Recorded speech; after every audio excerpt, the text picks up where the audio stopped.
going a little bit more in depth into the iridescent material.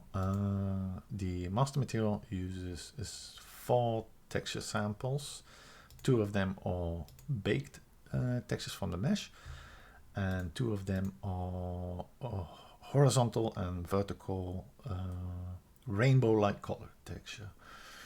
I'll go into them in detail a little bit later, but essentially the material itself is just a camera vector node.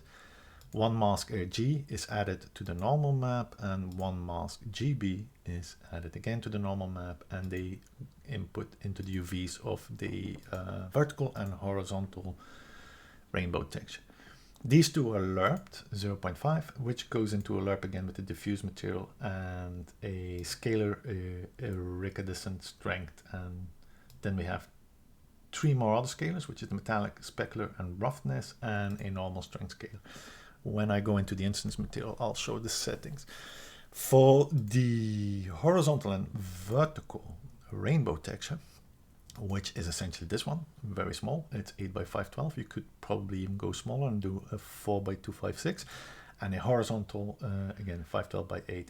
I made these one in Substance Designer, just a gradient map, where I picked a gradient and drag it along any rainbow color and then do the transformation, so we get the resolution we want, horizontal and vertical. You could do these textures, of course, in any software that you choose.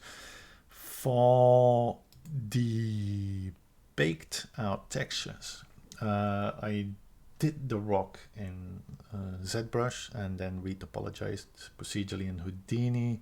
These days I use Blender, and I baked the textures in Marmoset because it's super handy, very easy to set up, you know, normals, curvatures, cavities, thickness.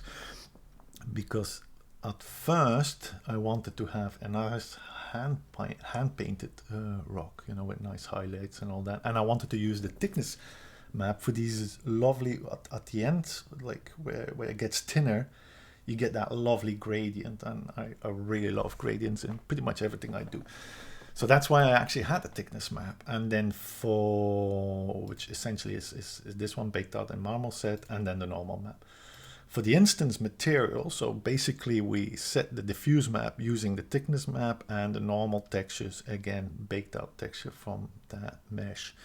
And then for the settings, the iridescent strength is set on 0.25, but you can basically play around to that. Metallic is 0.549, roughness 0.2, specular 0.5, and essentially that should give you the iridescent material. You know, if there is anything else, please ask me.